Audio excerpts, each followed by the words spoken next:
കേരളത്തിലെ വയനാട് ജില്ലയിലെ സുൽത്താൻ ബത്തേരിക്കടുത്തുള്ള പശ്ചിമഘട്ടവും പൂർവ്വഘട്ടവും കൂടിച്ചേരുന്ന ഭാഗമായ അമ്പുകത്തി മലയിലെ രണ്ട് പ്രകൃതിജന്യമായ ഗുഹകളാണ് എടയ്ക്കൽ ഗുഹകൾ എന്നറിയപ്പെടുന്നത്.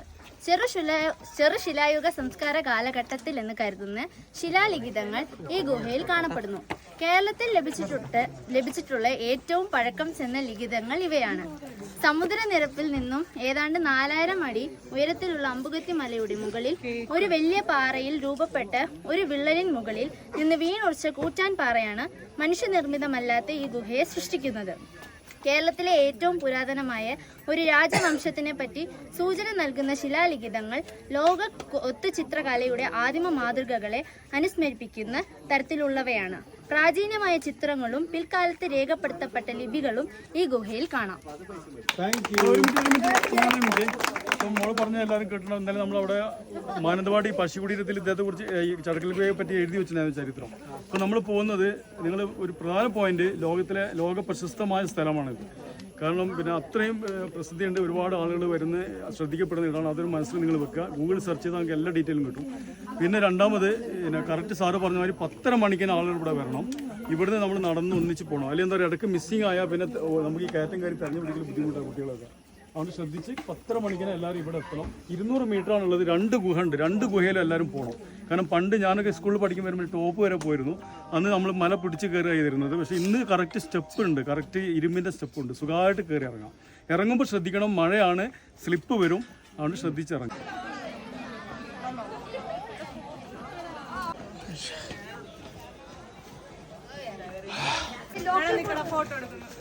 വീഡിയോ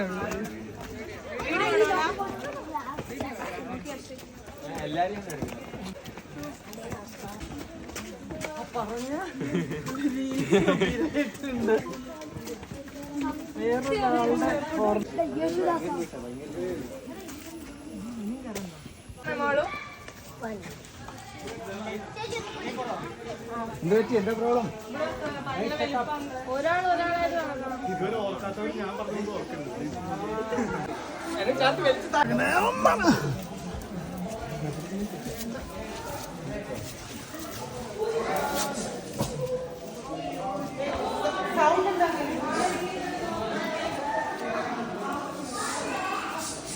എഴുതി വെച്ചിട്ടുണ്ട്, നിശബ്ദത പാലിക്കണം.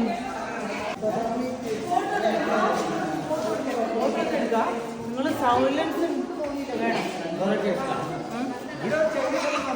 അത്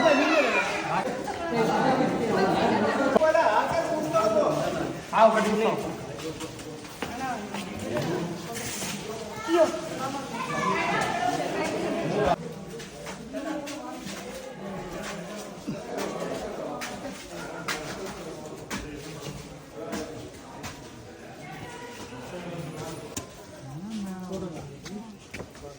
അയ്യോ, ഇത് എനിക്ക് തല ചുറ്റുന്നു.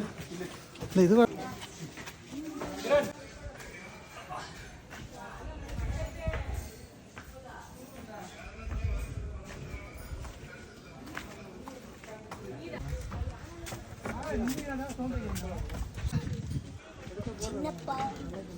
உனக்கு நான் பெருப்பாடா.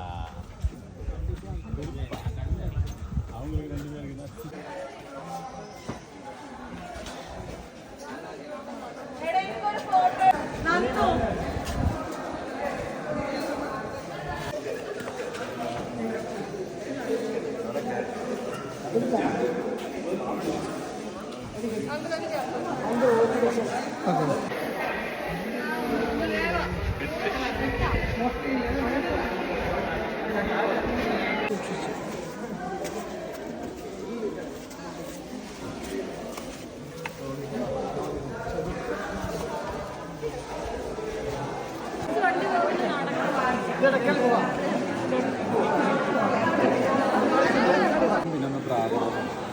സംസ്കൃതം ഓൾഡ് തമിഴ് ബ്രാഹ്മിയാണ് ഫസ്റ്റ് ലൈൻ. അവിടുത്തെ ഇങ്ങനെ ഒരു ഫസ്റ്റ് ലൈൻ വന്നിട്ട് കട്ട് ചെയ്തിട്ടുള്ള സെക്കൻഡ് അതിലേക്ക് തന്നെ തമിഴ് ബ്രാഹ്മി. ആ മേലുള്ള ഒരു സിംഗിൾ ലൈൻ മാത്രമാണ് ഓൾഡ് സാൻസ്ക്രിറ്റ്. അപ്പോൾ ഇതും തമിഴ് ബ്രാഹ്മി, അത് Sanskrit. Old Sanskrit second century ഒക്കെ പറയാം. Okay okay. 2000-2300 വർഷം പഴക്കമാണ് ആ എഴുത്തുകൾക്ക് മാത്രം. 2300 വർഷം. ചിത്രങ്ങളുടെ കാലഘട്ടം പറയുന്നത് 4000 BC ആണ്, 6000 വർഷം പഴക്കം. 6000 വർഷം. ഈ എഴുത്താരെങ്കിലും നമ്മൾ ട്രാൻസ്ലേറ്റ് വായിച്ചെടുത്തിട്ടുണ്ട്. അത് വായിച്ചെടുത്തിരിക്കുന്നത് പൽപ്പുലി താനന്ദകാരി വേടുങ്കോമലൈ പാണഗജം നന്ദിജാതിയിലാണ്. പൽപ്പുലി താനന്ദകാരി വേടുങ്കോമലൈ പാണഗജ നാന്തുജാതി എന്നർത്ഥം പറയുന്നത് വളരെയധികം മൃഗങ്ങളെല്ലാം വേട്ടയാടിയിട്ടുള്ള ഗോത്ര രാജാക്കന്മാർ ഇവിടെ താമസിച്ചിട്ടുണ്ട്. പിന്നൊന്ന് പ്രാകൃത സംസ്കൃതം പറയുന്നത് ശ്രീ വിഷ്ണുവർമ്മന കുടുംബിയ കുലവർദ്ധനാസാണ്. കുടുംബിയ വംശത്തിൽപ്പെട്ട വിഷ്ണുവർമ്മൻ്റെ പിന്തുടർച്ചക്കാരാൽ അവരുടെ യശസ്സിനും ഐശ്വര്യത്തിനും വേണ്ടി എഴുതിയ ലിഖിതം എന്നാണ് അതിൻ്റെ അർത്ഥം പറയുന്നത്. അപ്പോൾ ഇതിനേക്കാളും മുമ്പുള്ള ചിത്രങ്ങളാണ് നമുക്ക് മെയിൻ ഇമ്പോർട്ടൻ്റ്. ഒരു 4000 BC-ലുള്ളതാണ് നവീന ശിലായുഗ. ശിലായുഗ കാലഘട്ടത്തിൽ മനുഷ്യൻ താമസിച്ച് അവർ കല്ലുകൾ കൊണ്ട് കോരി വരച്ച ചിത്രങ്ങളുള്ള ഒരു റോക്ക് ഷെൽട്ടർ സമുദ്ര ലെവലിൽ നിന്ന് 4000 അടി ആയിട്ട് നിലകൊള്ളുന്നു. ചിത്രങ്ങളാണ് ഇതെല്ലാം. ചിത്രങ്ങളെല്ലാം ഫ്ലവറുകൾ പോലെ കാണുന്ന പൂക്കളായിട്ട് പറയപ്പെടുന്നുണ്ട്, ചക്രങ്ങളായിട്ട് പറയുന്നുണ്ട്, മനുഷ്യരൂപങ്ങളും മൃഗരൂപങ്ങളും ഉണ്ട്. പിന്നെ ഇതിനെ ഇടയ്ക്കൽ എന്നൊക്കെ പറയാൻ മെയിൻ ആയിട്ടുള്ള കാരണം ഈ കല്ലുകളാണ്. കല്ലുകളുടെ ഇടയിലിരിക്കുന്ന 30,000-ഓളം വർഷം പഴക്കം പറയാം. ഈ രണ്ട് കല്ലിന്റെ ഇടയിൽ കല്ലുകൾ തങ്ങി നിൽക്കുന്നു.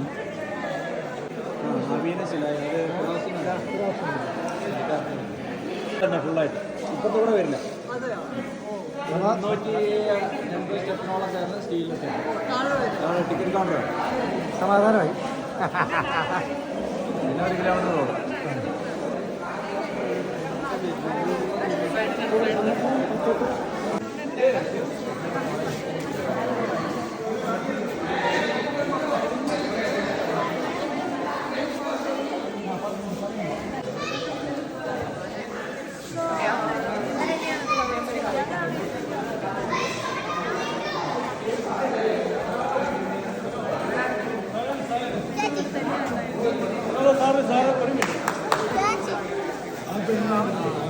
കണ്ടുപിടിക്കുന്ന ബ്രിട്ടീഷുകാരുടെ കാലത്താണ് 1894. അത് മലബാറിൻ്റെ SP ആയിരുന്ന ഫെഡറിക് പോസറ്റ് എന്ന ബ്രിട്ടീഷുകാരനാണ്. നമ്മൾ നിൽക്കുന്ന സമുദ്രം വരുമ്പോൾ 4000 അടിയാണ് എൻ്റെ ഹൈറ്റ് എന്ന് പറയുന്നത്. 2 കേവാണ്. ഒന്ന് കയറി വന്ന ഫസ്റ്റ് കേവും ഇത് രണ്ടാമത്തെ കേവാണുള്ളത്. ഫസ്റ്റ് കേവിൽ ചിത്രങ്ങളോ മറ്റു കാര്യങ്ങളൊന്നും വരുന്നില്ല. ഈ ചിത്രങ്ങളൊക്കെയാണ് ഇതിന് ഇമ്പോർട്ടൻറ്റ്. BC 4000 തൊട്ട് AD ആദ്യ കാലഘട്ടം വരെ ആദിമ മനുഷ്യർ താമസിച്ചിരുന്ന വ്യക്തമായ തെളിവാണ് എടക്കൽ കേവ്സ്. പിന്നെ ഏറ്റവും പ്രധാനപ്പെട്ട ചിത്രം ഇതാണ്. കൈകൾ രണ്ടും ഉയർത്തി ഒരു തലപ്പാകതിരെ രാജാവിൻ്റെ ചിത്രമാണ്. ഇതാളെ ഫ്രണ്ട് രൂപവും ഇത് അദ്ദേഹത്തിൻ്റെ ബാക്ക് സൈഡ് പുറംതിരിഞ്ഞിരിക്കുന്ന ഭാഗമായിട്ടും കണക്കാക്കുന്നു. എൻ്റെ തൊട്ട് മുകളിൽ ഒരു സ്ത്രീ, ഇവിടെ ഒരു കുട്ടി, ഇതൊരു ലേഡി, ഇവിടെ ഒരു ചൈൽഡ്. അങ്ങേ പാറയിൽ ചക്രം പോലെ ഉണ്ട്. സൂര്യനെ കാലത്ത് ആരാധിച്ചിരുന്നു എന്ന് പറയുന്നത്. അതിൻ്റെ മുകളിലൊരു മയിലിൻ്റെ ചിത്രമാണ് കാണുന്നത്. അതിൻ്റെ തൊട്ടപ്പുറത്തൊരു ഫേസ് ഉണ്ട്, 2 കണ്ണ് മുക്കുക. അതിൻ്റെ തൊട്ടപ്പുറത്ത് ആനേൻ്റെ ചിത്രമുണ്ട്. അതിൻ്റെ അപ്പുറത്ത് വേറൊരു ലേഡി ഉണ്ട്. അങ്ങനെ മനുഷ്യൻ്റെയും മൃഗങ്ങളുടെ രൂപങ്ങളായിട്ട് കൊട്ടനോ ചിത്രങ്ങളെ കാലപ്പഴക്കം 6000 വർഷമാണ്. 6000 വർഷം മുമ്പ് എഴുത്തില്ലാത്ത കാലത്ത് വരച്ച ചിത്രങ്ങളും അതിനുശേഷം എഴുത്തുണ്ട് അവിടെ 2000 years ബാക്കിൽ. അതിൽ ഫസ്റ്റ് ലൈൻ തമിഴ് ബ്രഹ്മിയാണ്. ഇങ്ങനെയാണ് വായിക്കുന്നത്: പലപുലി തത്തക്കാരി വേടുങ്കോ മലയെ കച്ചവനോ നന്ദു ചാർത്തി എന്ന് വെച്ചാൽ അനേകം പുലികളെ കൊന്ന ഒരു ഗോത്ര രാജാവ് ആ കാലത്തെ മലയിൽ ജീവിച്ചിരുന്നു എന്നർത്ഥം. The man who killed many tigers. Second letters ഇങ്ങനെയാണ്: ശ്രീ വിഷ്ണുവർമ്മന നാഹ കുടുംബീയ അതെ കുലവറിത്തന സ്ഥലിഖിത എന്ന് വെച്ചാൽ കുടുംബീയ ഗോത്രത്തിൻ്റെ പിന്തുടർച്ചക്കാരനായ വിഷ്ണുവർമ്മനാൽ എഴുതിയ ലിഖിതം എന്നാണ്. അങ്ങനെ മനുഷ്യർ വ്യത്യസ്ത കാലഘട്ടത്തിൽ വ്യത്യസ്ത ഗ്രൂപ്പായിട്ടോട് ജീവിച്ചിരുന്നു. ആ കാലത്ത് ഒരു ഗുഹയ്ക്കല്ല, ഈ ചിത്രങ്ങൾക്കും അതിനുശേഷം വന്ന റൈറ്റിംഗ് ലാംഗ്വേജിനൊക്കെയാണ് പ്രത്യേകത. സൗത്ത് ഇന്ത്യയിലെ ആദ്യത്തെ ലാംഗ്വേജ് ആയിട്ട് കണക്കാക്കുന്നത് തമിഴ് ബ്രഹ്മിയാണ്. ഈ തമിഴ് ബ്രഹ്മി എന്നാണ് തമിഴും മലയാളം പോലത്തെ ഭാഷകൾ വേർതിരിഞ്ഞുണ്ടായെന്ന് കണക്കാക്കുന്നത്. ഇതാണ് എടക്കൽ കേവ്സിൻ്റെ പ്രത്യേകത. കേവ്സിനല്ല, ഈ ചിത്രങ്ങളൊക്കെ കാലപ്പഴക്കം 6000, ആ ലിപിക്ക് 2300 വർഷം പഴക്കമാണ്. അങ്ങനെ മനുഷ്യർ വിവിധ ഗോത്രങ്ങളായിട്ട് താമസിച്ചിരുന്നു തെളിയിക്കുന്ന ഗുഹാചിത്രങ്ങളാണ് എടക്കൽ കേവ്സിലുള്ളത്. ഓക്കെ, ഞാൻ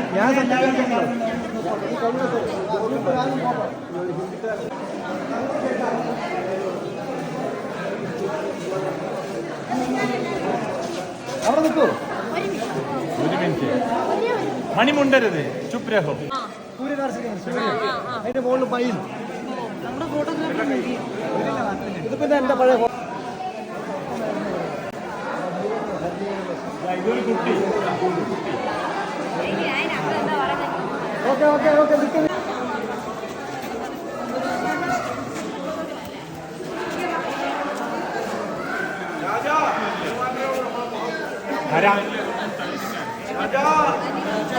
ആ